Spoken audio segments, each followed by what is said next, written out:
저 좀 늦게 왔는데 애들 봐줄 사람 필요해가지고 애들 아빠가 외출했다가 돌아온 시간에 바톤 터치하고 빨리 오느라고 좀 그래도 2부에는 늦지 않게 왔어요. 또 지난주에는 첫째가 좀 아파가지고 저 걱정했는데 이번 주에 다행히 애들이 건강해서 무사히 상암로까지 왔습니다. 그래서 영화는 감사합니다. 영화는 넷플릭스로 봤는데 그 오카시오 코르테즈 멋지더라고요. 근데 보면서 저희 단체 생각이 났어요. 그러니까 오카시오 그녀가 이렇게 그 노동자 계급을 대변할 그 사람들이 그 정치에 없으니까 직접 자신들 대변할 정치를 하겠다면서 뛰어든 것처럼 저희도 이제 출발이 좀 비슷하거든요. 그러니까 엄마들이 되게 수적으로 되게 다수인데 기혼 여성들이 아이를 가지는 순간 사회에서 이렇게 경력 단절이 되고 또 집에서도 자가격리 된 채 각자 집으로 흩어진단 말이에요. 그래서 정치적인 힘이 없어요. 그래서 우리도 이제 다른 단체처럼 정치 세력화하고 조직화해서 엄마들의 권익을 좀 지켜보자 하면서 만든 단체가 저희 단체거든요. 그래서 이름이 정치하는 엄마들입니다. 그래서 엄마는 집안일 하는 사람, 집안일 하는 사람은 엄마라는 관습을 깨고 어떤 사적 영역에 머물러 있던 돌봄과 그 가사의 일을 좀 공적 영역으로 끌어내서 모두가 함께 키우는 사회를 만들고자 이렇게 목소리를 내고 있는 단체고요. 그래서 처음에 이제 저희 단체 이름을 말하면은 되게 웃는 사람들이 많았어요. 엄마들이 무슨 정치를 하냐, 아니면은 정치라는 말이 좀 불편하다, 그런 의견이 많았고요. 또 작년에 한창 또 사립유치원 비리 문제 때문에 이제 활동을 많이 했는데 뭐 이제 토론회 가면은 그 한유총 원장님들을 만나면 저희를 대놓고 집에서 애나 볼 것이지 어디 기어 나와가지고 난리냐, 막 직장도 없이 경당여대에서 사회운동한다고 다닌다 막 하면서 막 욕을 되게 했어요. 근데 그 한유총이라는 단체가 어떤 단체냐면은 한국 유치원 총연합회라고 되게 전국 단위의 유치원 원장님들의 그 이익 단체인데 힘이 막강해요. 그 한 번 걸기데이 한다면은 전국에서 그 셔틀 타고 올라와가지고 3,000명이 기본 이렇게 모이는 그 정도의 조직력이고, 그다음에 뭐 정치권이나 아니면 지역 의회의 어떤 정치 행사도 어마어마해서 뭐 교육부에서 여기에 뭔가 감사를 강화하겠다는 정책을 피면 바로 여의도 앞에 올라와가지고 그 막 머릿수랑 힘으로 다 저지시키는 그런 단체예요. 그래서 저희 단체의 성과라면 그렇게 아무도 못 건드리는 그 한유총을 사실 교육부와 정부도 알면서도 모른 척했던 그 오래된 적폐 사립유치원 비리 문제를 공론화했다는 점입니다. 네, 그리고 그 한유총을 또 올 초에 유아교육 공공성을 침해했다는 그 이유로 그 교육부에서 설립 시소를 내는 데까지 저희 단체가 되게 정치적인 압박을 많이 행사했어요. 거의 저는 오카시오가 그 재선 의원을 누르고 당선한 것만큼이나 엄청난 일이라고 생각되는데요. 저희 단체가 큰 단체냐면 아니거든요. 그냥 회원 회비로 모이는 회원 회비로만 운영되고 상근 활동가가 2명이고요. 다 자발적으로 엄마들을 일을 나눠서 하고 있어요. 근데 어떻게 이런 조직을 상대로 한마디로 계란으로 바위치기인데 바위에 금이 가게 했냐라고 하면은 저는 이 문구가 되게 와닿더라고요. 독재자가 그토록 커 보이는 것은 우리가 그의 무릎 아래에 있기 때문입니다. 우리가 들고 일어나면은 독재자는 더 이상 있을 수 없다. 이런 문구를 어디서 봤는데 그 이전까지는 사실 그 원장 선생님이나 엄마들이 아이를 맡기는 그 원장한테 뭐 함부로 얘기하는 것조차 좀 쉽지 않은 일이었어요. 혹시 자기 아이한테 밉을까봐. 그래서 비리가 있다고 해도 그런 걸 얘기할 수가 없는 그런 상황이었고 또 정부 역시 아무도 그 문제 제기하지 않으니까 감사 결과의 비공개가 너무 당연했거든요. 근데 저희 엄마들 몇몇이 그걸 이제 들고 일어선 거죠. 그 감사를 적발했으면 이름을 알아야지 그 어린이집을 안 보내지, 그 감사 공개를 안 하는 게 무슨 소용이냐 하면서 소송을 건 거였고요. 그랬는데 그 승부가 안 될 거라는 싸움에서 저희가 막상막하의 힘을 보여준 거라고 생각이 됩니다. 그래서 아무리 그래도 어떻게 그런 성과를 낼 수 있느냐, 오래된 시민단체도 아니고 3년 된 단체인데 그럴 수 있을까 했을 때 저희만의 또 특징이 있습니다. 바로 이 마이크에 대한 건데요. 이 마이크가 되게 어떤 되게 정치한다는 행위의 어떤 은유인 것 같은데 또 기자회견 준비를 많이 하다 보니까 많이 필요하지가 않더라고요. 그 기자회견이라는 게 되게 생각이나 의지를 담은 목소리하고 그거를 이렇게 올릴 수 있게 하는 마이크하고 앰프만 있으면은 기자회견이 되더라고요. 그 정도로 이제 말한다는 게 되게 중요한 어떤 정치적 행동인데, 이 마이크를 잡는 자가 누구냐면은 대표하는 자만이 마이크를 잡는 게 아니고, 저희 단체는 해당 이슈에 대해서 할 말 있는 회원한테 마이크가 돌아갑니다. 그래서 자기가 할 말 있겠다는 사람들이 모이는데, 사실 직장에서나 집에서 아무도 아닌 사람이 기자회견에서 말한다는 게 흔치 않은 상황이거든요. 근데 저희 기자회견을 오면은 항상 어디서도 들을 수 없는 이야기, 아니면 전문가라도 할 수 없는 이야기가 있고, 그게 되게 사람의 마음을 움직였던 것 같아요. 그래서 그 작은 차이가 지금의 어떤 저희 단체의 모습을 만든 것 같아요. 그래서 저는 특히나 발언자로 제가 이제 마이크를 잡았던 첫 기억을 잊질 못하는데, 저 스스로가 되게 말하는 사람이라기보다는 되게 듣는 사람, 말 잘 듣는 사람으로 30년을 살아왔거든요. 그래서 막 부모님 말 잘 듣고 선생님 말 거스르지 않고 막 상사가 시키는 거 다 하면서 그렇게 열심히 살았는데, 어느 날 엄마가 되니까 이제 집으로 돌아가라는 거예요. 그래서 이게 뭐지 하면서 집에서 이제 육아를 하다가 2년 전에 정치하는 엄마들 만났는데요. 제 단체 초기에 어떤 여성 단체랑 같이 연대 기자회견을 하는 자리가 있는데, 거기에 제가 자원을 했어요. 근데 그 전까지 제가 정치라는 것도 되게 무관심했고, 집회라는 것도 한 번도 나가보지 못한 상황이고, 더구나 그 자리가 어떤 그 정권 초기에 그 대통령의 측근을 규탄하는 자리였거든요. 그래서 저는 이거 발언하고 잡혀가는 건 줄 알았어요. 그 정도로 되게 어떤 막 치안 정치의 공포에 사로잡힌 되게 무지한 상태였는데, 막상 마이크를 잡고 말하는데 광화문이 되게 고요한 거예요. 그래서 아무 일도 일어나지 않고 잡혀가지 않는 걸 보고서 그 순간 되게 많이 깨졌어요. 그래가지고 제가 그렇게 막 그동안 이렇게 오히려 그리고 말을 하는 순간 되게 자유라는 걸 좀 느꼈거든요. 그래서 이제까지 되게 고분고분 살아왔던 게 어떤 막 가만히 있으면 중간인이라도 가지 나대지 좀 마 이렇게 했던 엄마나 뭐 학교의 말들이 되게 지배계급의 이데올로기가 아닐까 막 이런 것까지 깨닫고선 그 이후로는 이제 아마 다시는 정치하는 엄마들 이전으로는 돌아갈 수 없는 것 같아요. 그리고 이걸 알게 된 저는 아이들에게도 정치를 독려할 겁니다. 그래서 행복한 세상을 만들기 위해서는 정치가 꼭 필요하다. 왜냐하면 세상 외부의 문제를 맞설 수 있는 것만이 정치니까 그렇게 꼭 얘기해주고 싶고, 그래서 뭔가 직업으로서 정치인이 되라는 게 아니라 정치적 주체로서 되게 자기 생각을 유보하지 않고 당당히 피력하라고 되게 말하고 싶고요. 그것만이 이제 너만의 세계를 만들 수 있다라는, 아무래도 엄마니까 그런 얘기를 해주고 싶고, 그게 저의 이제 정치하는 엄마로서의 최종 목표이기도 합니다. 그래서 저희 엄마들이 대표자를 기다리지 않고 직접 마이크를 잡았듯이 그 마이크를 아이들에게 건넬 생각입니다. 감사합니다. 안녕하세요. 저는 자유한국당 정책연구소인 여의도 연구원의 연구원이자 그 자유한국당 청년 부대변인 이윤경이라고 합니다. 오늘 이 자리에 그 젊은 정치를 주제로 이야기를 함께 나눌 수 있어서 매우 뜻깊게 생각을 합니다. 한국일보 기획기사 그 스타트업 젊은 정치를 이제 쭉 봤는데요. 그거를 통해 우리가 막연하게 생각했던 한국 정치의 문제점을 좀 더 구체적으로 명확하게 알게 되지 않았나라는 생각이 듭니다. 특히 그 가장 시급한 정치 개혁 부분 1위가 그 정치권의 세대 교체라는 것과 우리나라 정치 역할에 대한 불만족도가 70%가 넘는다는 기사를 보면서 다시 한번 우리 국민이 정치 변화에 대한 열망이 얼마나 큰지 알 수 있었습니다.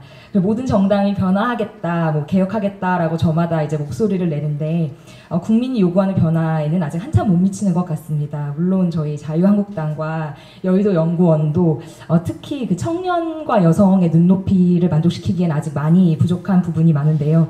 그럼에도 불구하고 저희 당과 여의도 연구원에서 노력하고 있는 부분들, 특히 제가 지금 일하고 속해 있는 그 여의도 연구원에서 젊은 정치를 위해 어떤 노력을 하고 있는지 이 자리를 빌어서 짧게 소개해 드리고자 합니다. 여의도 연구원은 자유한국당의 정책연구소로 1995년도에 이제 만들어진 우리나라에서 가장 오래된 정당 정치 연구원입니다. 밖에서 보실 때는 이제 정확도가 이렇게 높은 여론조사 이런 걸로 매우 유명한데요. 과거 이제 여당 시절에는 많은 연구 인력과 큰 규모를 자랑했는데 지금은 다들 아시다시피 매우 어려운 시간을 보내고 있습니다. 일단은 저희 그 여의도 연구원이 사무실이 여의도가 아니라 선거에 계속 지면서 영등포로 이전을 했고요. 그리고 현재 연구 인력이 이제 1인명도 채 되지 안 됩니다. 그래서 굉장히 위축되고 침체된 분위기 속에서 주로 이제 막 보고서만 작성을 하고 지냈는데요. 지난 3월부터 약간 스타트업 회사의 모습으로 변화를 하기 시작을 했습니다. 그 김세현 원장님이 새로 오시고 난 이후에 여연이 가장 처음 했던 것이 공유 오피스 위워크에 입주를 하는 것이었습니다. 그 안에서 자연스럽게 스타트업 회사들이 일하는 모습을 처음 봤고요. 특히 빠르게 변화하는 그런 사회 속에서 그 전 직원이 하나의 가치와 목표를 가지고 생존하려고 치열하게 노력하는 그 노력과 속도에 많이 이제 저희가 놀랐습니다. 그래서 연구원이 진짜 세상 속으로 약간 뛰어든 기분이었습니다. 그들 속에 있다 보니 이제 우리들의 문제점이 보이기 시작을 했고요. 그래서 위워크에서 일하는 동안 여연이 이제 체질 개선에 나섰고, 혼자 보고서를 쓰는, 이렇게 혼자 하는 업무에서 좀 벗어나서, 스타트업이 주로 사용하는 업무 도구인 슬랙이라든지 베이스캠프 3, G 스윗을 도입해서 협업하는 구조로 바꿨습니다. 또 위워크를 떠나서 연구원으로 다시 돌아와서는 기존에 이제 굉장히 저희가 높게 막 파티션을 세우고 이렇게 서로 소통하면서 일하는 분위기가 전혀 아니었거든요. 근데 돌아오자마자 기존의 파티션을 걷어내고 소통과 협업이 가능한 업무 공간으로 재배치를 하였고요. 원장실도 구성원이 회의를 할 수 있는 공간으로 바꾸고, 또 2주마다 자리를 이렇게 추첨을 해서 직급에 상관없이 랜덤하게 자리를 정하는 이제 모든 연구원이 약간 수평적인 구조로 일할 수 있는 공간과 문화로 바꾸었습니다. 지금 생각해도 좀 수직적인 문화에 익숙한 정치권 내에 저희 나름대로는 되게 파격적인 변화라고 생각을 합니다. 또 탄력근무제 같은 것도 도입을 해서 8시, 9시, 10시 중에 선택을 하고 출근을 하고, 또 2시간씩 쪼개서 이제 반반차를 도입을 해서 유연한 근무 환경으로 바꿨고요. 또 이제 반려동물 동반 출근제 같은 것도 도입을 하려고 했지만 그것은 이제 아쉽게 건물주의 반대로 무산이 됐는데, 또 많은 기사화된 것 중에 하나가 뭐 새로운 명함이 바뀌었다 해서 정치권에서 기존에 사용하지 않았던 명함 디자인이나 이런 것으로 저희가 아무튼 굉장히 혁신의 DNA를 깨우려고 저희 나름대로는 굉장히 노력을 많이 했고, 이런 변화가 여연의 그냥 구성원으로서는 참 좋고 신이 났습니다. 근데 저희가 이제 이런 변화를 하면서 이런 환경과 문화의 변화가 단지 그냥 우리가 좋자고 하는 것이냐라고 생각을 했을 때 단지 멋져 보이고 좋아 보이기 위한 것이 아니었습니다. 진짜 일을 하기 위해서 기초를 다지는 일이었고요. 이렇게 바뀐 환경을 통해서 좀 여연히 새롭게 다양한 연구 조직도 새로 구축을 했습니다. 기존에 이렇게 딱딱한 뭐 사회실, 경제실, 그리고 외교안보실 뭐 이런 식의 그 전통적인 조직에서 좀 벗어나서 각 정책 이슈별로 저희가 TF를 조직을 해서 기민하게 움직일 수 있는 구조를 만들었고요. 또 이제 2030 세대 저희 당의 가장 이제 취약한 부분이 2030 세대를 설득을 하기 위해서 이제 청년 정책센터 기능을 강화하고, 뭐 소상공인 정책센터, 뭐 삶의 질 정책센터, 공간 문화 정책센터 등 다양한 연구를 이제 진행을 하고 있습니다. 그리고 지금 뭐 이슈인 게임 이용 장애 질병 코드 TF라든지 지방 언론 TF라든지 주거 TF라든지 뭐 저희가 다양한 국민의 그 목소리를 듣고 정책에 반영하기 위해서 저희 나름대로는 최선의 노력을 다 하고 있습니다. 그래서 지금 여연은 4개의 실, 뭐 2개의 팀, 그 7개의 센터, 17개의 TF가 있는데요. 솔직히 말씀드리면 TF가 이제 연구원의 수보다 더 많은 상황입니다. 그래서 한 연구원이 뭐 2-3개를 맡기도 하고 많게는 6개까지도 맡아서 운영을 하고 있는데, 이 중에 여러분께 소개를 해드리고 싶은 TF가 2가지가 있는데, 그 중에 하나가 밀레니얼 TF입니다. 그래서 저와 저의 연구원의 막내 연구원이 공동으로 리드 멤버를 맡고 있는데, 사실 이런 문화가 익숙한 문화가 아니었었거든요. 항상 실장님이 계시고 그 밑에 이제 연구원이 있었는데, 지금은 이제 저희 연구원이 직접 목소리를 내는 구조로 많이 바뀌었고, 밀레니얼 세대의 시각과 감성을 이해하고 그들의 목소리를 정책에 반영하기 위해서 이제 그렇게 만들었습니다. 그래서 연구원 내에서 이제 가장 규모가 큰 6명의 연구원이 함께 하고 있고요. 최근 3개월간 저희도 이렇게 한국일보처럼 다양한 목소리를 듣는 실험을 했는데, 3차례의 비공개 간담회를 통해서 이제 50여 명의 밀레니얼 세대의 솔직하고 직설적인 이야기를 듣고, 지금은 이제 이 목소리를 좀 정책과 당의 변화로 녹여내고자 많은 고민을 하고 있습니다. 그리고 저희 두 번째로 소개해드릴 TF는 정당혁신위원회 TF인데요. 당의 젊은 기초위원들, 뭐 당협위원장, 그리고 여의도 연구원이 함께 이제 미래 정당이 나가야 할 길에 대해서 주일에 정기적으로 회의를 하고, 그 다음 세대를 위한 새로운 정당 모델에 대해서 계속 치열하게 논의 중입니다. 사실 겉에서 보기에는 약간 쟤네 뭐하나 약간 이런 시각으로 보시는 분들도 굉장히 많은데 저희 나름대로는 이제 안에서 굉장히 열심히 노력을 하고 있고요. 그리고 또 이제 매월 빅데이터 전문가 초청해서 뭐 사회의 변화상에 대해서 인식을 공유하는 장을 마련을 하고 있습니다. 사실 이제 이렇게 여연의 업무 스타일의 변화로서 예전보다는 훨씬 더 업무량이 많아져서 쉽지 않은 힘든 것도 있는데 다들 이제 능동적으로 즐겁게 일하고 있고 참 저 개인적으로는 좀 감사하면서 일을 하고 있습니다. 그래서 부족하지만 이런 여연의 변화가 좀 국민의 눈높이에 맞는 변화이길 바라고 또 새롭게 도전하고 시도하는 것들이 열매로 맺어지는 마음으로 지금 일을 하고 있고요.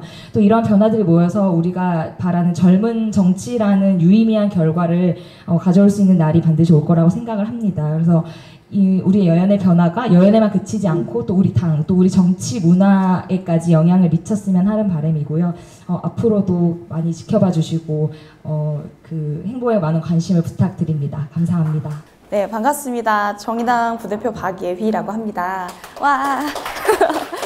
네, 뵙게 돼서 너무 반갑습니다. 저는 이 오늘 상영 같이 감상한 다큐를 오늘로 한 3번째 보는 것 같은데요. 물론 이제 오카시오 코르테즈 이야기도 너무너무 이제 감정에 복받침을 불러일으키는 스토리긴 하지만 여기 같이 나온 후보들 중에서 폴라진 그 후보의 말이 굉장히 볼 때마다 가슴을 울립니다. 그 기존에 이제 둘러 앉아서 이야기하는 장면에서 여성 후보로서 많이 듣는 말 중에 뭐 너는 너무 감정적이라서 안 되고 넌 여자라서 뭐 못할 거고 막 이런 얘기를 듣는다고 이렇게 털어놓다가 좀 그 후반부로 좀 그 뒤에 나오는 장면에서 연설 맨 마지막에 저는 지금 매우 화나 있습니다 하면서 연설을 다 끝내는 거예요. 근데 그게 너무 통쾌하더라고요. 그래서 오늘은 감정에 대한 문제를 좀 이야기하면서 안타까움이 바꾸지 못하는 것, 분노가 바꿀 수 있다는 이야기를 좀 드리고 싶습니다. 감정적인 게 굉장히 안 좋은 것으로 여겨질 때가 우리 사회에 많은 것 같아요. 그런데 정말 그런가라고 곰곰이 생각을 해보니까 또 이건 아닌 거예요. 특히나 약자들에게서 이 감정이 포착될 때 이 사회는 더욱 냉혹하다는 것을 깨달았습니다. 이렇게 질서와 무질서로 여성과 남성을 나누는 것이 굉장히 지금까지 공고했던 개념인데요. 예를 들면 이제 이성적인 것, 점잖은 것, 질서가 잡혀 있는 것은 남성을 관통하는 어떤 것으로 여겨지고 감성적, 감정적이고 무질서하고 이런 건 여성의 것으로 이제 전통적으로는 여겨져 왔는데 왜 안 만나죠? 라고 검색하시면 엄청 살인기사, 폭행기사 많이 뜨는 거 아시죠? 왜 안 만나죠? 왜 나한테 반말해? 뭐 왜 너 나를 노려봤어? 이런 충동적인 폭행, 폭언, 살인들의 가해가 남성이라는 젠더의 가해자로부터 일어남에도 불구하고 여전히 큰일은 남자가 해야지 관직에 무슨 여성이야 이런 이야기들이 아직도 그런 인식이 공고한 것 같습니다. 지난 2018년에 선거에 나갔던 우리 당의 여성 후보님들의 말도 들어보면 아직도 악수할 때 손가락을 이렇게 긁더라 뭐 이런 말씀도 하시고 결혼은 했어 막 이런 얘기도 청년 후보도 수도 없이 들어요. 그리고 이제 여기 여러 당에 와 계시지만 이제 모 당의 상대편 후보가 저희 당의 여성 청년 후보였어요. 비방을 하면서 얼굴 이쁘다고 정치 잘하는 거 아닙니다. 이런 식으로 얘기를 하더라고요. 그래서 야 이게 뭘까?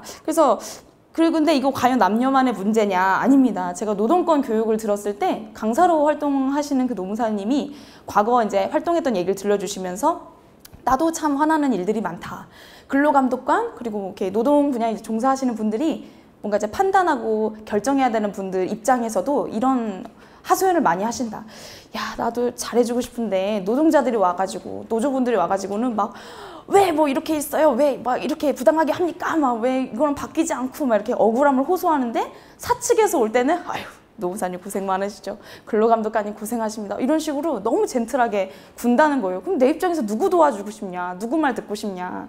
근데 이게 사실은 권력을 가진 자와 못 가진 자의 입장으로 또 나뉜다는 생각이 들어요. 돈을 줄 수 있고 로비를 할 수 있고 충분히 현상 유지를 했을 때 나에게 유리하기 때문에 가만히 있을 수 있는 거거든요. 모른 척 할 수 있는 건 분명 권력입니다. 장애인분들이 늘 시위하시는 거, 그리고 뭐 맨날 저런 식이야, 저렇게 하니까 운동이 안 되지, 뭐 저렇게 해서 사회가 바뀌어, 뭐 저러니까 말을 못 들어주겠는 거야, 이런 식으로 늘 평가당하죠. 노조가 하는 운동도 마찬가지고요. 물론 새로운 방식에 대한 고민이 필요한 시점인 거는 물론 맞습니다. 그렇지만 안타깝다는 말을 할 수 있는 지위가 누구에게 주어져 있느냐, 저는 한번 생각을 해봤으면 좋겠습니다. 안타까움이라는 것은 내 일이 아닐 때, 나와 분리할 수 있는 일이라고 여겨질 때 느끼는 게 안타까움이다. 제가 걸어가다가 우리 방 문턱에 발가락 이렇게 찌우면 안타깝다라고 생각하시나요? 화가 납니다. 너무 아파요. 순간적으로 느끼는 감정이란 말입니다. 또 내가 육아휴직을 하고 돌아왔더니 내 책상만 벽을 보고 있어요. 그러면 안타깝구나 라고 느끼나요? 너무 화나는 일이죠. 사직을 한 게 아니라 휴직을 한 건데. 그러나 이것을 가지고 룰을 바꿀 수 있는 사람들이 늘 하는 얘기는 그런 현실은 안타깝지만 뭐가 어쩔 수 없고, 그것은 내가 충분히 그 아픔엔 공감하지만 이래 현실이 어떻고. 그러나 그들이 과연 당사자였다면 그런 말을 할 수 있었을지, 우리가 당사자 정치에 대해서 오늘 앞서서도 여러 얘기를 해주셨지만 꼭 당사자가 아니더라도 내 일처럼 느낄 수 있느냐, 타인의 고통을 내 것으로 받아 안을 수 있느냐가 이 사회에 대해서 얼마나 이 기울어진 사회의 현실을 바꿀 의지가 있느냐 없느냐로 많이 결부되는 것 같습니다. 일평남짓한 휴게실에서 근근히 버티는 노동자, 또 출근 첫날 업무에 투입됐다가 방사능에 핍복된 청년 노동자, 폭염에 집집마다 방문을 해서 성폭행, 성희롱에 노출당하는 가스 검침원 분들, 이런 분들 물론 돈이면 다 되는 건 아니지만 또 앞서 말씀했던 분들이 게다가 저임금에 시달리고 있습니다. 그렇지만 최저임금 산입범위 확대가 이슈가 일었을 때 당시 노동부 장관님이 팟캐스트에 나와서 인터뷰를 한 것 중에 이렇게 답하시더라고요. 물론 조금 유도신문 당한 것도 있어요. 왜냐하면 중소자영업자분들의 현실을 자꾸 고려했다고 하시는데 정부에서, 그렇지만 정작 이 저임금을 받고 최저임금 받고 살아가시는 분들에게는 치명적인 타격 아닙니까? 라고 했더니 그건 맞습니다. 제가 그 부분은 굉장히 안타깝게 생각하고요 라고 말씀을 하시더라고요. 하지만 그래도 월급을 주는 사람들의 입장에서는 좀 힘듦이 개선되지 않았나, 긍정적으로 생각하신다는 겁니다. 그러니까 조금 힘든 사람들을 위해서 최약자가 고생해도 된다는 뜻이죠. 그래서 이렇게 말할 수 있는 사람 누구일까? 노동자의 안타까운 현실, 여성의 안타까운 현실, 장애인들의 안타까운 현실. 제가 쭉 현수막을 훑어봤어요. 이번 한 8월, 7, 8월 동안 현수막을 쭉 훑어봤는데, 특히나 추경안이 통과되고 나서 내가 우리 동네에 이런 예산을 통과시켰다. 239억을 새 도로 하는데 했고, 지하철 시설에 어쩌고저쩌고 투자했고. 그런데 우리 또 다른 인터넷의 한 면을 보면 누군가가 죽어갔다는, 열악한 현실에 죽어갔다는 기사에 너무나 마음이 아프다는 댓글도 많이 달려요. 주변에도 그런 반응이 많고. 저희가 선거를 할 때 선택할 수 있다면 우리 지역에 이만큼 엄청난 시설 투자를 내가 가져오겠습니다, 예산을 확보하겠습니다 라고 말하는 의원 후보와 우리 지역에 사는 땡땡땡땡 한 사람만큼은 더 이상 죽음이 반복되지 않도록 하겠습니다 라는 후보가 있다면 누구를 선택할까요? 당연히 후자를 선택하고 싶을 겁니다. 왜냐하면 그 사람들은 4년 동안 룰을 정하고 만들어야 되는 사람이니까요. 내가 느끼는 부당함이, 내가 느끼는 불평등이 그들의 불평등과 연결되어 있으니까요. 나는 그런 사회에서 누군가 끊임없이 죽어나가는 사회에서 살고 싶지 않으니까요. 그것이 당장의 쾌적함과 내가 느낀 시원함, 내 손에 쥐어질 이익, 내 불로소득보다 더 중요하다고 우린 느끼니까요. 그런데 왜 시스템은 여전히 우리 동네에 돈을 좀 더 끌어올 수 있는 사람, 우리 지역 사람들이 아니라 우리 지역 유지들을 잘 살게 만들 사람이 당선될까요? 여기 또 오신 분들은 지역구 소선거구제 문제를 또 누구보다 잘 아시기 때문에 자세히 부연하지는 않겠습니다. 또 이따 비례민주주의 연대에서 오신 김현우 활동가님이 이 부분에서 더 디테일하게 발언해 주실 거라 생각하고요.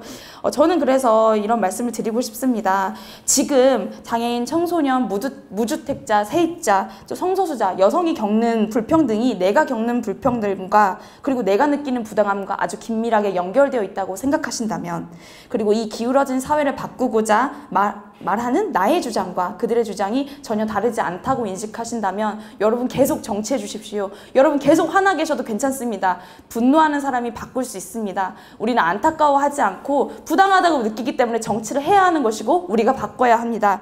여러분 우리는 할 수 있습니다. 고맙습니다. 안녕하십니까. 네, 반갑습니다. 정치하는 엄마들에서 활동하는 베로니카라고 합니다. 저희 일부에서 같이 본 그 다큐멘터리에서 저한테 가장 기억에 남는 건 그 AOC의 아버지가 살아 생전에 그 딸을 믿어준 그 마음이었습니다. 너에게는 세상을 바꿀 수 있는 힘이 있다. 그런 믿음이 그 AOC가 그 민주당 사업이죠. 초선 그 10대 의원 크롤리를 물리칠 수 있었던 원동력이 되었다고 생각합니다. 물론 AOC 곁에는 응원해주고 지지해주는 친구들과 가족들도 함께였습니다. 그런데 한국에는 친구와 가족들의 응원이나 지지는 없지만 불의에 맞서서 목소리를 낸 청소년들이 살고 있습니다. 바로 학내 성폭력을 고발한 스쿨미투 학생들입니다. 나이 어린 세대의 목소리를 진지하게 대해주는 사회 분위기는 없지만 또 다른 희생을 막기 위해서 친구들을 위해서 두렵지만 용기를 낸 것입니다. 하지만 결과는 처참합니다. 학생의 몸에 손을 대고 폭력을 행사한 가해교사들은 버젓이 교단을 지키면서 진심 어린 사과는커녕 생활기록부를 두고 학생들을 협박하고 주동자를 색출하겠다고 으름장을 놓습니다. 중학생 제자를 자취방에 데려가 유린하고 상담하러 온 여학생 허벅지에 손을 댄 행위로 스스로 무너뜨린 교권을 학생의 탓으로 돌립니다. 진심 어린 사과는커녕 학생들을 날마다 협박하며 2차 가해를 가하고 있습니다. 진정한 사과와 정당한 처벌로 학생들을 대하지 않는 학교는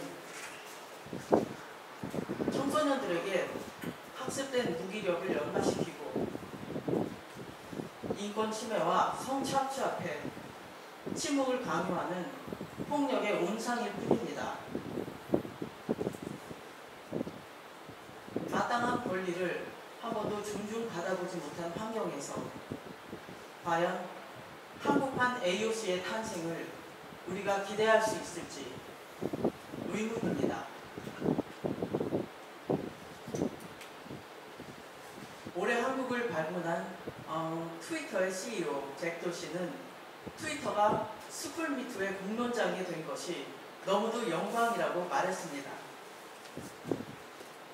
현재 100여 개 학교에서 발생한 학내 성폭력 스쿨미투는 9월 제네바에서 열리는 UN 본회의, 본심의 안건으로 채택될 만큼 중대하고 심각한 사안입니다. 우리 청소년들은 국제사회의 주목과 지지를 얻어냈지만 정작 학교와 정부는 학생들을 위구유로 품어주지 않고 있습니다. 정치하는 엄마들은 무료 상담 및 법률 지원과 학내 성폭력 실태를 시민들에게 알리기 위한 스쿨미투 전국 지도를 제작해서 우리 학생들의 외침에 동참하고 있습니다. 젊은 세대는 국가의 미래라고 말합니다. 젊음은 젊다는 이유 하나만으로 동원되고 상업화되고 전시되고 소비됩니다. 하지만 그들의 고충에는 무심합니다. 무엇이 정말로 괴롭고 힘든지 묻지 않습니다. 괜찮다고 말은 하지만 무엇이 괴로운지 얼굴은 웃고 있지만 어떤 아픔을 숨기고 있는지 알려고 하지 않습니다. 그리고 가장 도움이 필요한 때 노력이 부족한 탓이라고 비난한 것을 미안해하지도 않습니다.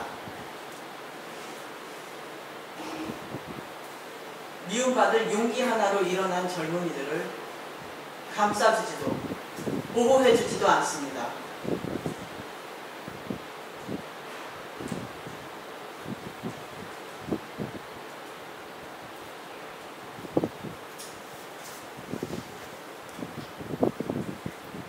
이 땅에서 청춘으로 살아간다는 것은 무수한 난관을 뛰어넘는 일입니다.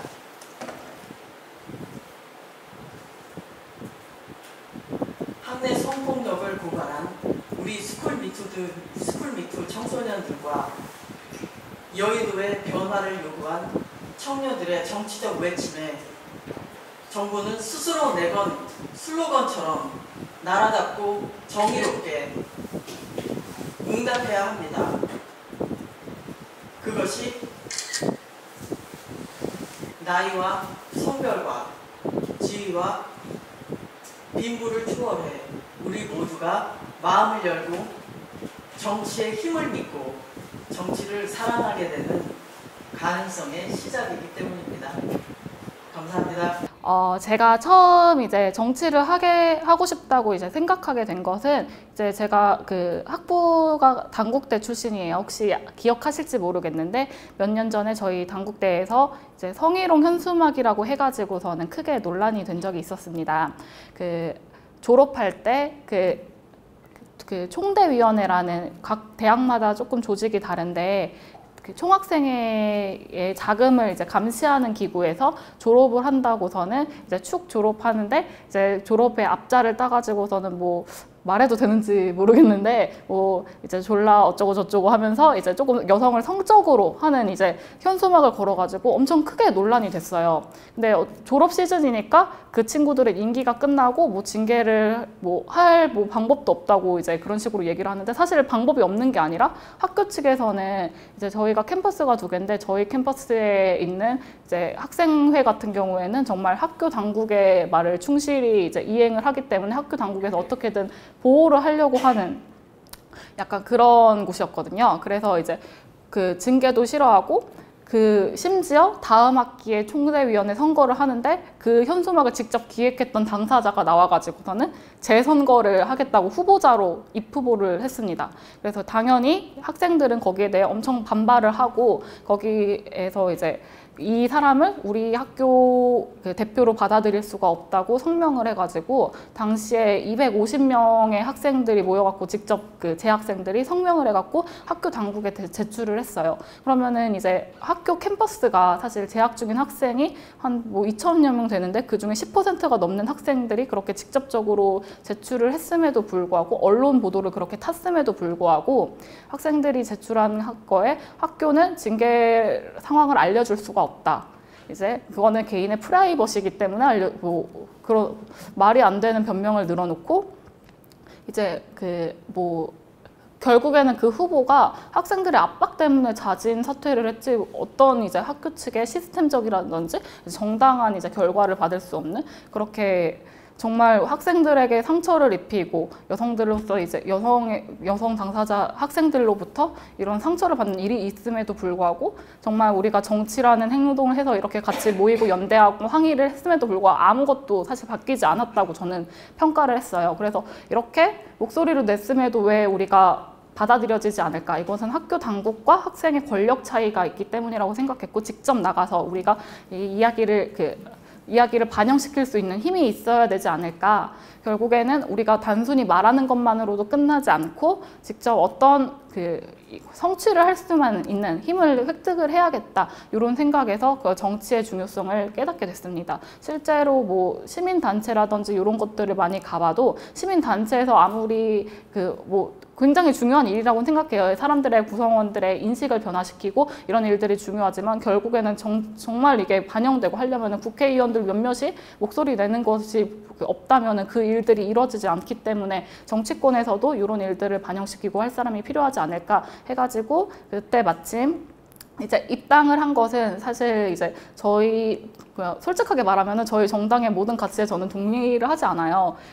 그리고 현실적으로 어떤 정당의 가치에 모두 100% 동의하는 사람은 없을 것이라고 생각을 합니다. 그럼에도 불구하고 제가 이제 우리 당에 이제 입당을 했던 것은 당시에 이제 자유한국당이 아니었죠. 그때는 새누리당에서 이제 그 탄핵 사건을 맞이해서 탈당하신 분들이 만든 바른정당이라는 이제 이 정당 자체가 이제 또 이게 만들어서 험지에서 너무 생활을 하시다 보니까 힘들어 하신 나머지 다시 원래 기득 정당으로 돌아가시는 이런 모습을 보고 그래도 여기에 조금 힘을 실어줘야 앞으로의 조금 이런 그 소신 있는 목소리가 정치권에서 더 많이 나오지 않을까 해갖고 정말 별거 아니지만 이제 입당을 해놓고선 그냥 가만히 있었습니다. 그러다가 이제 청년정치학교라는 이제 아까 말씀해주신 이제 우리 당에 청년을 키우자는 시스템이 있어가지고 거기에서 이제 그 배우기 시작했고 이제 그게 끝나고서는 또 대학생위원회라는 뭐 그냥 계속 자리가 이제 이렇게 넘어가서 자연스럽게 받더라고요. 그리고 이제 뭐 거기서 이제 잠깐이나마 이제 국회의원 보좌진으로 있게 되고 이제 이런 과정을 거치면서 지금의 이제 생활을 하고 있는데 이제 여기서 느낀 것이라든지 그런 거는 이제 청년을 굉장히 배려를 한다고 하지만 결국에는 그 청년들 안에서도 서열이 엄청 강한 것 같아요. 뭐 이제 제가 위원장이지만 결국에는 그 대학생위원회 무조건 전국이 말해야 되고 전국보다는 전국 청년위원장이 말해야 더 발언권이 세고 그게 아니면 청년위원장보다 이제 국회의원이 말해야 이제 힘이 세고 결국에는 이제 아까도 제가 말씀드렸지만 당직을 맡은 지는 조금 됐는데 한 1년은 넘은 것 같아요. 그런데 이렇게 나와서 제가 직접적으로 발언할 수 있는 기회가 사실상 당내에서는 주어진 적이 한 번도 없습니다. 그런 점에서 이제 청년 정치라든지 이런 위원회라든지 이런 것들에 대해서 당사자들이 우리 정당이 심지어 이렇게 이제 청년들을 배려한다고 이런 식으로 말을 하지만 결과적으로는 기성 정치를 너무 답습하고 있는 거 아닌가 거기에 대한 의문을 많이 가졌었고요. 그래서 스타트업 젊은 정치 이거 기획 시리즈 너무 잘 봤는데 거기에서 문제점들은 너무 많이 지적하시고 적어도 100% 공감하는 부분이 많아가지고 여기서 제가 더 덧붙일 거는 없을 것 같아요. 그에 대해서 해결책을 우리가 같이 논의하고 힘을 모으고 이런 시스템이 필요하다고 했는데 제가 이제 딱 하나만 더 이제 얘기를 하고 싶은 것은 이번에 다들 기억하실진 모르겠는데 이제 그 민주당의 굉장히 이제 다선 의원께서 청년 비례대표의 허상을 말씀하시면서 정확히 19대 비례대표로 들어온 이제 김광진 장하나 의원이 뭐를 했는지 모르겠다. 그래서 이런 식으로 지적을 하신 적이 있어요. 그런데 거기서 이제 대다수의 김광진 의원 같은 경우에는 나는 이제 내가 청년 비례로 들어왔지만 내가 청년만 해야 되냐 이런 식으로 반박을 하셨었죠. 거기에 대해서 그 동의를 하시는 청년 정치인분들도 굉장히 많은 것 같은데 저는 이거에 정말 이제 우상호 의원의 말이 맞다고 생각을 했거든요. 왜냐하면은 이제 청년 비례라는 것은 이제 어쨌든 국회에서 이제 그 연령대가 높고 청년으로만 볼 수 있는 이런 것들을 반영하고 말할 수 있기 위해 그런 제도를 마련한 이제 시스템인데 당연히 그 시스템을 받고 이제 비례로 입성하신 국회의원들께서는 청년 정치를 위해 확대를 하고 이제 그런 만한 이제 당연한 의무가 있다고 생각을 해요. 그런데 이제 본인이 이제 김광진 의원의 말도 맞죠. 물론 내가 청년 비례로 들었지만 내가 관심 있는 의정 활동을 할 수도 있는 거 아니냐. 그리고 이제 내가 그렇게 이제 말하는 것도 당연히 맞지만 그렇게 따진다면은 그분은 이제 청년 비례가 아니라 이제 다른 이제 뭐 국방에 관심 계셨으면 국방 몫에 해당하는 비례를 받으셔가지고서는 입성을 하셔야 되는 거 아닌지 물론 이제 현실적인 장벽에서 그게 어려움이 많다는 것은 알고 있습니다. 그럼에도 불구하고 이제 그 청년 비례들이 나가서 오히려 이제 다른 전문가 몫의 이제 그 비례에 청년들을 더 확대시켜달라 이런 식으로 하는데 같이 연대하고 함께할 일이지 과연 이렇게 청년 비례가 돼서 이제 청년을 도외시한 다른 하다가 이렇게 무용론까지 나오고 있는 세태에 과연 청년 당사자 정치인들은 책임이 없는가라고 했을 때 저는 100% 그렇다고 할 수가 없는 것 같아요. 그래서 이 기획 시리즈를 정말 다 공감하면서 봤는데 그런 부분에 대해서는 약간 너무 생각이 달라가지고 이런 그 생각을 하고 있는 사람도 있다? 약간 이런 것들을 말씀을 드리고 싶었어요. 그래서 다소 두서가 없었는데 어쨌든 제가 이제 정리하고 싶은 것은 이제 조금 더 많은 사람들을 끌어올리고 이제 조금 더 많은 사람들이 이렇게 이제 권력을 획득하고 아까 말씀드린 학생 미투라든지 저는 개인적으로 저 자신을 청년 정치인이라고 하기보다는 학생 정치인이라고 생각을 하거든요. 이제 청년지 모두 학생은 아니잖아요.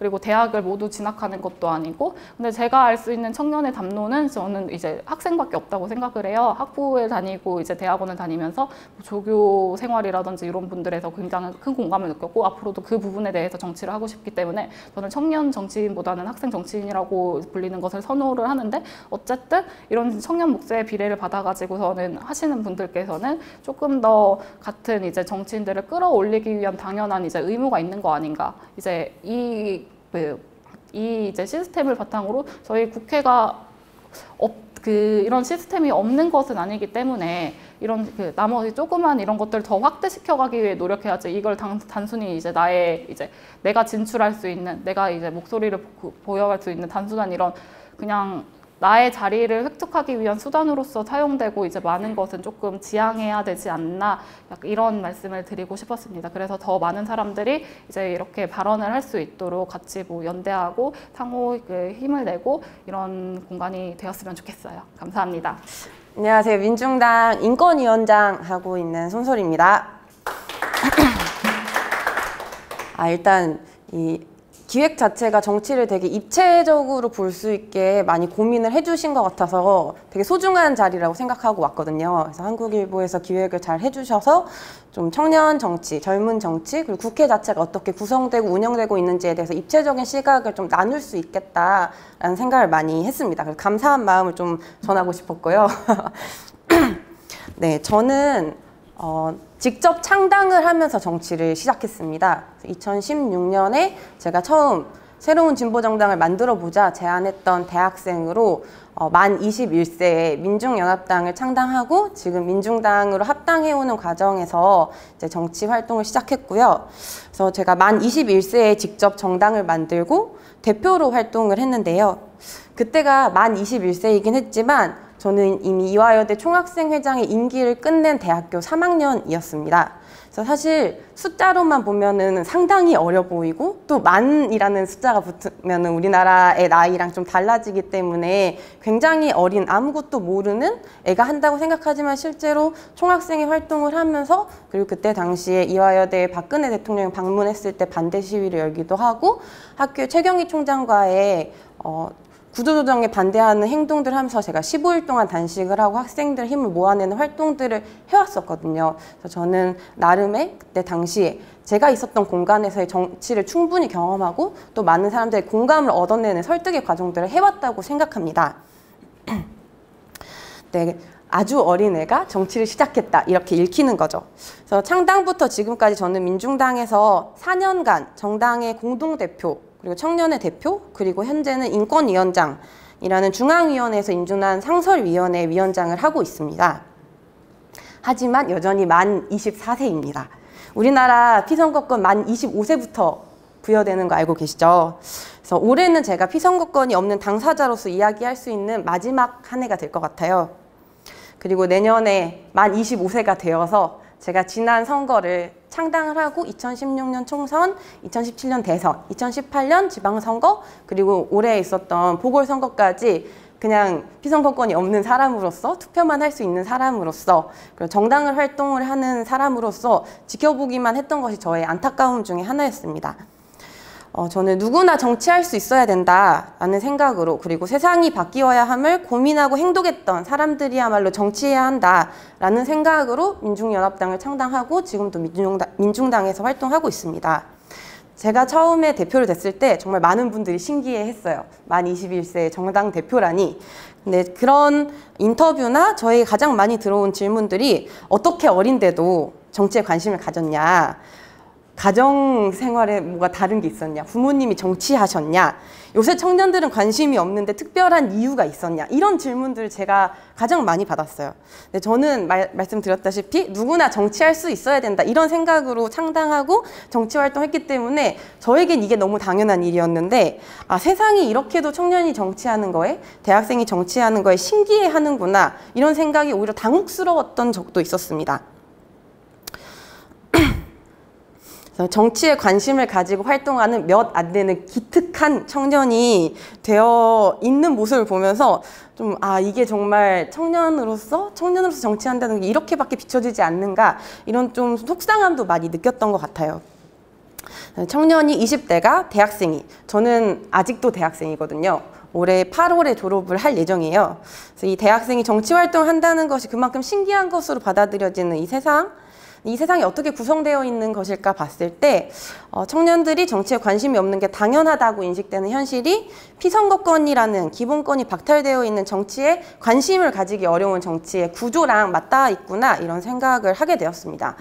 저의 경험에서 정당 활동을 하고 대안을 내는 사람, 이 문제는 이런 시각이 아니라 새로운 시각으로 접근해야 된다라고 이야기하는 사람에게 피선거권이 없다는 것, 정치를 할 자격이 없다라고 이야기하는 세상이 생각보다 어려운 걸 많이 조성하더라고요.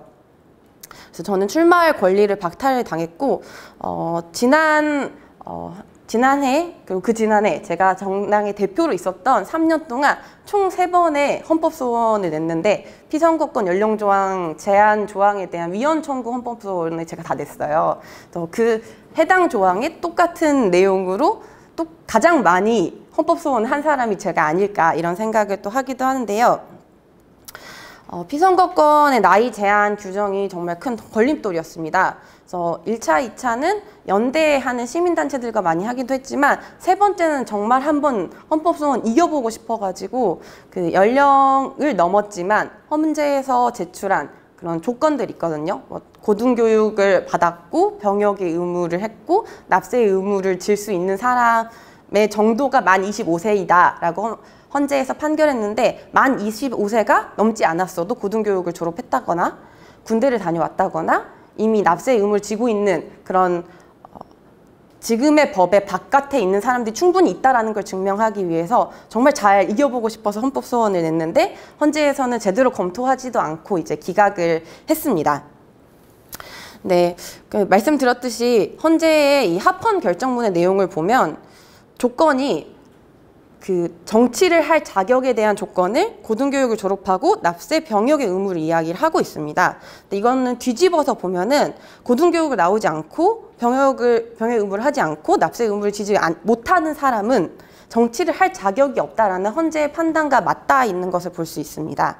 그래서 피선거권이라는 것에서부터 정치할 자격을 헌재가 그렇게 판단하고 우리 사회가 그렇게 구성되어 있다는 것은 정치를 이미 특권으로 인식을 하고 정치를 할 자격을 부여하고 있다라는 것이라고 생각이 되었어요. 저는 청년으로서 대학생으로서 나는 정치할 자격이 사회적으로 박탈된 사람이구나라는 생각을 좀 많이 하게 되었습니다. 네, 제가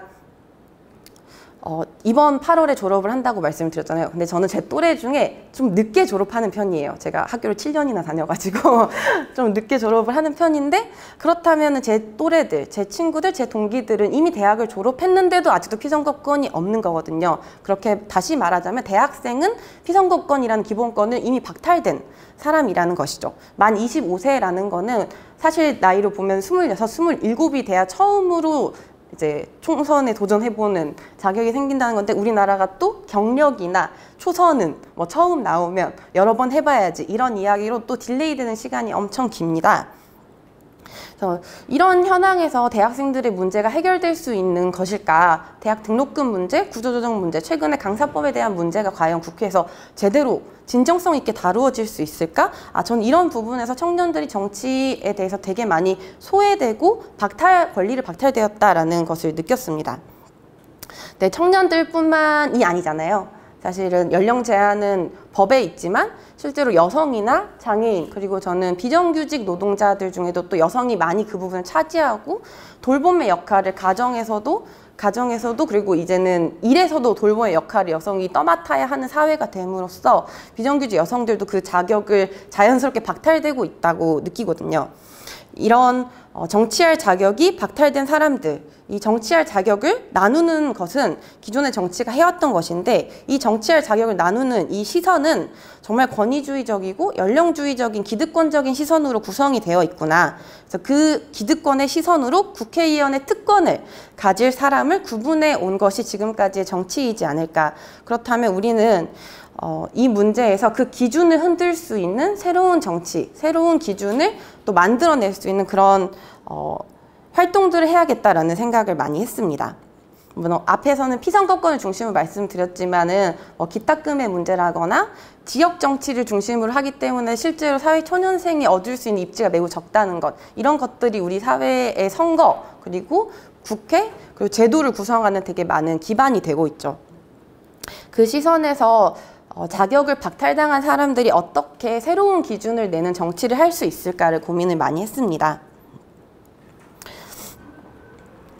50대 중년 남성으로 표방되는 정치의 원형 바깥에 있는 사람들의 새로운 기준, 그것을 만드는 것은 저는 직접 정치라고 생각을 하고 민중당에서는 그 직접 정치를 좀 시도를 해 나가고 있다고 생각합니다. 저는 이 직접 정치가 당사자가 하는 정치가 아니라 우리가 이야기하는 그 역동성이 왜곡 없이 의회의 정치로서 표현되는 것이라고 생각하는데요. 제가 만 21세 정당 대표를 할 때는 되게 별것이 아니라고 생각했어요. 왜냐하면 저는 정치를 하고 싶은 사람이고 정치를 잘할 수 있다고 생각했던 사람이기 때문에. 하지만 제가 돌이켜서 생각을 해보니까 민중당이라는 사람들이 저라는 사람에게, 피선거권이 없는 대학생에게 정당의 대표의 역할을 한번 해봐라, 기회를 주고 역할을 줄 수 있었다는 것 자체가 저는 직접 정치의 커다란 시도였다고 생각합니다. 그리고 저는 당시에 단순히 한 대학생으로서가 아니라 세월호 진상규명을 해야 된다든지 소녀상을 지킨다든지 국정교과서를 반대하는 활동을 했던 그런 세상을 바꾸기 위해 싸워왔던 청년 대학생들의 대표로서 정당의 대표를 했던 것이거든요. 그렇게 민중당은 피선거권이 없더라도 세상을 바꿔보겠다는 대학생에게 정당을 대표해볼 기회를 줄 수 있는, 그렇기 때문에 제가 그 기회를 얻고 그 기회를 통해서 구의역의 사고 현장에 가장 먼저 달려가서 추모하고 구의역 김군의 동료들이 실제로 직고용이 될 수 있는 그런 성과와 변화를 만들 수 있었다고도 생각하거든요. 그래서 만 21세도 대학생도 피선거권이 없는 사람도 직접 정치할 수 있다는 걸 저는 민중당이 저의 대표 활동을 통해서 보여줘 왔다고 생각합니다. 세상 역시도 역동성을 가진 사람들의 의지로 인해서 변해왔고, 많은 분들이 함께 만들어왔던 그 박근혜 대통령의 탄핵이라든지 또 올해 있었던 낙태죄 헌법 불합치 결정 같은 것들은 사실 그 전에 행동이나 의지가 없었으면 정말 만들어질 수 없었던 일들이라고 생각합니다. 그런 역동성이 세상을 변화해왔기 때문에 직접 정치에서 가장 중요한 건 거리의 역동성이 왜곡되지 않고 정치로 표출되도록 하는 것이라고 보고 있습니다.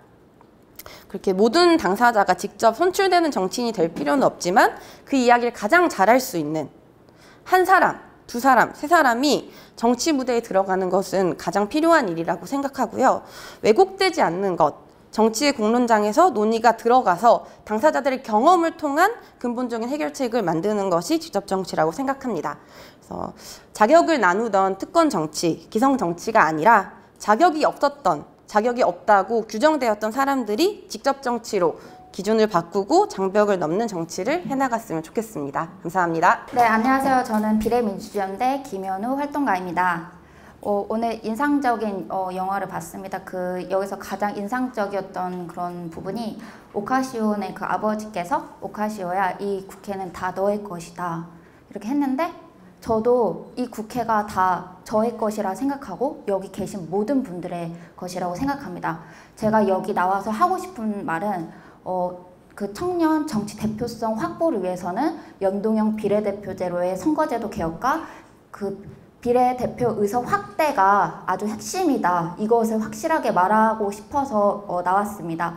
지금 우리나라 선거제도는 세계적으로 두 가지로 이렇게 나뉠 수 있는데요. 하나는 소선거구제, 1등, 지역구에서 1등을 1등이 당선되면 의원이 되는 것, 그리고 하나는 연동형 비례대표제라고요. 정당 득표대로 의석을 배분하는 겁니다.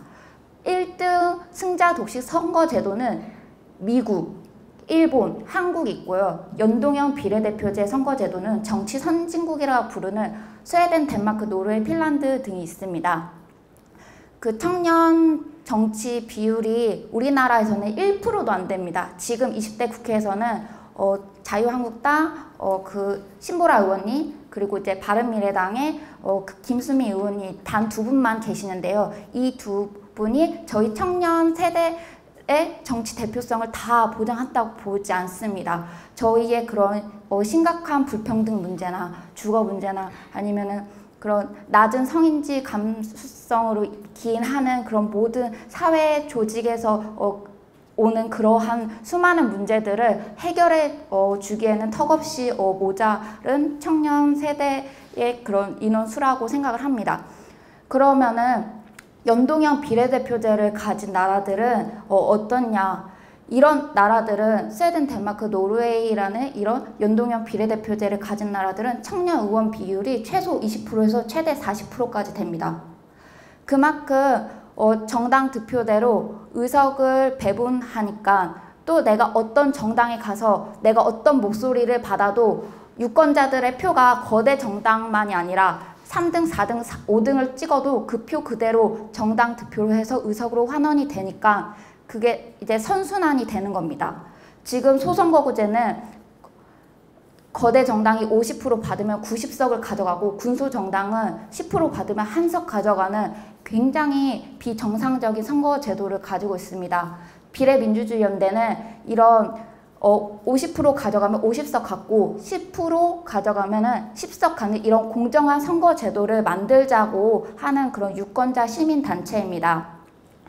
그래서 지금 이제 그 4월 30날 이러한 공직선거법 개정안을 담은 안이 패스트트랙으로 지정되었습니다. 물론 연동형 비례대표제는 정당 득표대로 의석을 이제 주는 건데 30% 받으면은 30석을 가져가는데 이번에는 준연동형 비례대표제라서 30%를 받으면은 15석을 주는 이 준연동형 비례제 안이 들어가 있습니다. 또한 이 정치개혁 3법이라고 이 안에 만 18세 선거권도 들어가 있고요. 또한 그 민주적 공천을 법제화하는 공천 법제화 안도 들어가 있습니다. 지금 제가 여기에서 말을 하고 싶은 거는 이 패스트트랙 안이 정치개혁 3법이 이미 개혁 열차가 올랐고 최대 이 본회의에서 11월 말이나 아니면은 내년 1월 초에 본회의에 상정되게 됩니다. 그러면 151석이면은 통과시킬 수 있습니다. 근데 세월호 특별법이 통과됐을 때 수정안으로 통과가 됐던 사례가 있듯이 지금 우리도 수정안으로 해서 비례대표 의원 수를 조금 더 늘려서 지금 청년이 정치를 할 수 있는 더 나은 그런 조건들을 반영을 시켜서 통과시키는데 이제 힘을 모아야 한다라는 것을 확실하게 말하고 싶습니다. 네. 네, 감사합니다. 그리고 이제 그리고 저희가 이러한 연동형 비례대표제가 꼭 되어야 하는 이유는 지금까지의 소선거구제라는 선거제도에서는 항상 두 거대 정당이 의회를 구성해왔고 그것이 20대 국회에서도 더 거대 양당 체제였고 18대 국회, 17대 국회 그 양당 체제의 틀이 깨지지 않았습니다.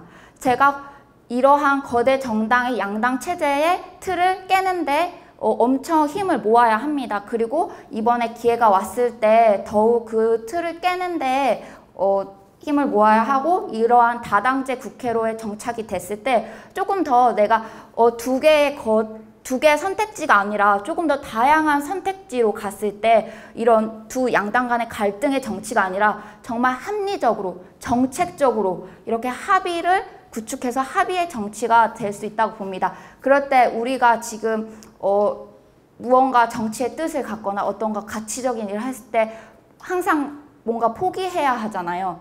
그런 포기하는 거 없이 우리가 일상을 누리면서 우리의 가치를 말하면서 조금 더 나은 세상을 만들 수 있다고 봅니다. 이 선거제도 개혁은 정말 시대적 과제라고 봅니다. 그래서 지금 이 패스트트랙 국면에서 조금 더 정치판의 근본을 치는 이 선거제도 개혁에 더 많이 목소리를 모아주셨으면 좋겠습니다.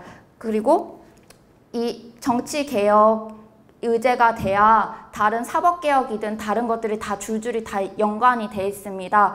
그래서 이번 패스트트랙 안에 들어가 있는 정치개혁 3법과 이런 선거제도 개혁에 관해서 많이 힘을 모아주셨으면 좋겠습니다. 고맙습니다. 네, 저희 아까도 얘기하신 것처럼 청년이라는 얘기 요즘에 여러 가지 이유로 뭐 오염이 되어 있고 뭐 이런 이유 때문에 좀 꺼리는 표현이기도 한데 저희도 청년 대신에 조금 뭐 밀레니얼이라든가 다른 표현을 좀 써볼까 이런 생각도 갖고 있습니다. 그렇게 좀 새로운 문화를 가진 세대들이 새로운 정치 뛰어들어야 된다라는 그런 쪽으로 뭔가 세대라기보다는 새로운 문화를 가진 집단으로서 좀 접근해 보려는 그런 새로운 시도를 하고 있는 미래당이라고 말씀드릴 수 있겠습니다. 제가 부탁받은 게 뭐 지역에서의 어떤 경험 같은 걸 좀 부탁을 받아서 제가 지난 지방선거 6.13 지방선거 때 구의원으로 출마를 했었습니다. 그리고 그때 가서 뭐 출근 때 명함 나눠드리고 피켓 들고 이 아파트 입구에 가서 90도 인사하고 이런 거 다 했어요. 그래서 떨어졌죠. 네, 떨어질 수밖에 없는 이유가 물론 제가 부족해서 그런 거겠지만 그보다 더 근본적이고 아주 치명적인 이유가 있더라고요. 제가 만나본 지역에서의 많은 유권자분들 그리고 지역 주민분들이 꼭 하시는 말씀이 있었어요. 될 만한 당에서 나와야지 거기서 나와서 어떡하냐. 다음엔 공천을 잘 받아라. 그런 얘기를 하시더라고요. 근데 실제로 봤더니 그분들이 얘기하시는 될 만한 당에서 나온 후보들은 다 됐어요. 뭐 나이가 저보다 어리고 뭐 그분들은 뭐 장가는 갔냐 이런 얘기도 전 되게 많이 들었는데 뭐 그런 결혼도 안 하신 분들도 또 당선이 되시고 또 뭐 경험이 없다 이런 얘기도 많이 들었는데 그렇게 경험이 많아 보이지 않는 사람도 그 당으로 나오면 되더라고요. 그러면 그 당으로 나온 사람들은 제가 만납니다, 요즘에도. 그럼 그분들한테 얘기를 들어보면 그분들이 어떻게 정치를 하고 있을까? 정말 그분들이 들어와서 새로운 정치가 시작되고 있을까? 이런 기대로 이제 얘기를 하죠. 근데 그분들의 얘기를 들어보면 낙선하기 잘했구나라는 생각이 들 때도 있어요. 그분들이 뭐 의회에서의 어떤 실망감이라든지 그런 것들 뭐 둘째 치더라도 해야 되는 일 자체가 뭐 점심이면 점심, 저녁이면 저녁. 뭐 후배야, 뭐 점심 한번 해 안 되겠냐? 뭐 의원님 술 한잔 하시죠. 저희 단체 이번에 뭐 원래가 있는데 꼭 와서 자리를 빛내주시기 바랍니다. 이런데 불려다니느라고 정말 자기 생활도 없고 자기가 좋아하지 않는 술도 거의 매일같이 먹어야 되고 이런 일들을 하고 있더라고요. 만약에 제가 당선됐으면 제가 그거 했어야 되잖아요. 그리고 그거를 나는 소신껏 내가 하려는 정치는 이게 아니었으니까 이걸 안 할 거야 라고 얘기할 수 있는 사람이 과연 얼마나 될까. 아까 앞에서도 얘기하신 것처럼 이런 소선거구 지역구 선거제도에서 어떻게 그거를 벗어나서 거기 빠지는 순간 자기는 이제 낙인이 찍히겠죠. 열심히 안 한다. 요즘 잘 안 보이더라. 그런 얘기 듣는 순간 자기 다음은 이제 날아가는 거라고 느껴질 텐데 그걸 마다할 수가 있겠어요. 그래서 이런 거 좀 새로운 방식으로 좀 접근해 볼 수 없을까? 이런 식으로 해서는 당선돼도 할 수 있는 게 없겠다는 생각이 많이 들었어요. 그래서 저희가 뭐 하나의 사례일 수 있겠는데 제가 얼마 전에 일본에 다녀왔습니다. 요즘같이 이런 시기에 보이콧 해야 되는데 갔던 이유가 7월 달에 참의원 선거가 있었잖아요. 일본에도 국회의원 참의원 선거. 그걸 취재하기 위해서 저희 오태양 공동대표, 미래당 오태양 공동대표와 같이 갔어요. 참여연 선거를 취재한다고 하니까 너무 가고 싶은 거예요. 저도 웬만하면 이 시기에 가는 게 맞나 이랬는데 참여연 선거라는 게 굉장히 많은 의미가 있었잖아요. 아베 총리가 그 선거 때문에 그런 경제 보복을 했다는 이야기도 있었고 또 이 선거를 통해서 뭐 개헌 의석을 돌파해서 정말 전쟁 가능한 국가로 만들고자 하는 그런 야망이 있다는 얘기도 들리고 결과가 너무 궁금한 거예요. 그래서 갔어요. 그때 토요일, 일요일, 월요일 이렇게 갔는데 일본은 거의 투표율을 어떻게 하면 더 떨어뜨릴 수 있을까 고민하는 나라처럼 일요일 날 그냥 투표를 하는데 토요일 날 가서 그 아키하바라, 도쿄에 있는 아키하바라에서 열렸던 자민당의 최종 연설회에 갔습니다. 갔더니 거기 자기들 얘기로는 1만 명이 왔대요. 그 사람 진짜 많더라고요. 일장기 들고 우길승천기 들고 피켓에 김정은 죽이겠다 이런 얘기도 있고 엄청 그런 분위기 속에서 아베, 아소 이런 사람들이 다 왔어요. 그 사람들이 등장을 하니까 또 그 반대하는 분들이 요즘 좀 많이 유행하는 그 아베 야메로 그만둬라 그 얘기를 하러 막 얘기를 하고 소리를 지르고 서로 자기들끼리 치고받고 싸우고 땡겨서 쓰러뜨리고 이런 것들을 저희가 영상에 담았습니다. 그 영상에 담아서 유튜브에 그날 밤에 올렸어요. 이거는 시의성이 중요하니까. 올렸더니 30만 명이 본 거예요. 하루 동안에. 30만 별로 안 맞는 숫자인가요? 저는 너무 놀래가지고 그랬는데 네, 그렇게 30만 명이 보고 또 그날 그 다음날 이제 선거가 있었잖아요. 선거 끝나고 나서 이제 일본도 개표 방송을 할 거 아니에요. 그래서 개표 방송을 저희가 어차피 거기 또 요즘 분위기가 그래서 한국 사장님이 하시는 민박집에 가서 이렇게 있었는데 그 TV 틀어놓고 이제 개표 방송을 라이브로 중계를 했습니다. 유튜브로. 그거 뭐 사람들 누가 보겠냐, 누가 관심 있겠냐 이랬는데 동시 접속이 한 2,000명 정도는 되더라고요. 한국에서 그 많은 분들이 관심을 가져주신 거예요. 그런 거에서 조금 아까 영화에서 본 것처럼 여러 가지 뭐 방식을 할 수 있는 모든 걸 다 동원해서 이 새로운 이 기존의 그 견고한 기득권 정치를 부숴야 되겠지만 우리나라 선거법화에서 거의 가능한 유일한 것이 온라인 아닐까라는 좀 생각도 들었습니다. 그 가능성을 조금 본 것 같아요. 그렇게 온라인은 사실은 지금 선거 제도라는 것이 굉장히 기간도 짧고 또 아까 집마다 이제 방문하면서 하는 방식도 원천적으로 금지되어 있고 그렇다 보니까 할 수 있는 게 없는데 온라인은 그걸 다 넘을 수 있잖아요. 시간적인 장벽도 넘을 수 있고 공간적인 장벽도 넘을 수 있고 그래서 저희는 좀 온라인에 지금 집중을 하고 있고 그 온라인을 통해서 정말 사람들과 만나고 내가 관심 있는 어떤 이슈에 대해서 사람들에게 이야기하고 거기에 관심 있는 사람들이 또 모이고 그렇게 얘기를 하면서 또 서로 대안을 만들어가고 그것이 정책이 되고 또 선거 때가 되면 그것이 바로 공약이 되어서 그 지지를 받은 사람이 그걸 후보로서 나간다면 지금의 선거법을 완전히 넘을 수 있는 그런 대안이 될 수도 있겠다. 물론 쉬운 일은 아니겠죠. 근데 그렇게 할 수 있겠다는 희망을 좀 보고 저희 미래당은 어떤 지역보다는 이슈 중심으로 다음 선거를 그리고 이 앞으로 계속되는 그런 선거를 치러보려고 저희 노력하고 있습니다. 그리고 온라인의 가장 큰 장점은 저는 개방성이잖아요. 꼭 우리 뭐 미래당 후보가 나가야 된다. 저희는 그런 거 없어요. 정말 아까 당사자 정치 계속 이야기하셨지만 하시고 싶은 이야기 있으신 뭐 여기 엄마분들도 그렇고요. 뭐 누구라도 본인이 할 수 있는 이야기를 있다면 저희가 얼마든지 플랫폼 역할을 해줄 수 있을 거라 생각합니다. 이거는 뭐 동의를 얻은 건 아닌데 아마 제가 같이 하는 그 친구들의 면면을 봤을 때 뭐 얼마든지 품을 수 있는 네. 아까 영화에서도 봤지만 거기 나왔었죠. 그 뭐였죠? 브랜드 뉴 콩그레스? 예. 그렇죠. 그런 단체와 같은 역할을 저희가 할 수 있을 거라 생각을 해요. 물론 저희 당의 후보들 그리고 저희 당의 뭐 이 많은 사람들과 같이 할 수 있는 뭐 검증 과정은 필요하겠지만 우리가 그런 것들을 얼마든지 열어놓고 할 수 있도록 저희는 그 플랫폼 역할을 할 수 있도록 아까 말씀드린 대로 온라인에서의 영향을 계속 가져가겠습니다. 많이 같이 해주시고 원래 이게 준비한 말은 아닌데 아까 영화 보면서 좀 그런 생각이 들었어요. 내가 지금 너무 여유롭게 생각을 했나? 지금 미국 상황은 점점 안 좋아지잖아요. 경제 상황이. 그러다 보니까 어떻게 보면 트럼프처럼 극단적인 발언을 하는 사람들이 대통령이 되기도 하고 그런 지금 영화에 나오신 분처럼 대안들이 이제 정치적 대안들이 나오기는 하지만 어쩌면 미국이 더 많은 일들을 할 수 있었던 그 기회는 이미 저물어버린 거 아닌가 하는 생각도 들어요. 그리고 제가 말씀드린 것처럼 일본도 갔다 왔지만 지금 일본 경제 상황이나 이런 것들이 말이 아니잖아요. 그러니까 또 아베 같은 사람이 극단적인 발언이 먹히는 것이기도 하고 뭔가 우리나라도 그런 전철을 밟지 않았으면 좋겠다. 우리가 뭔가 할 수 있는 경제적이든 사회적인 역량이 있을 때 뭔가 변화를 일으키고 그 변화가 다른 나라에도 영향을 미칠 수 있는 그런 기회로 이어졌으면 좋겠다라는 바람이 들어서 제가 많이 좀 조급해졌습니다. 이걸 정말 우리 뭐 지금 정당 뭐 이념 이런 것들 다 떠나서 정말 새로운 정치로 지금 이 시대에 해야 될 일을 같이 하는 그런 기회가 빨리 왔으면 좋겠습니다. 저희도 같이 하겠습니다. 감사합니다.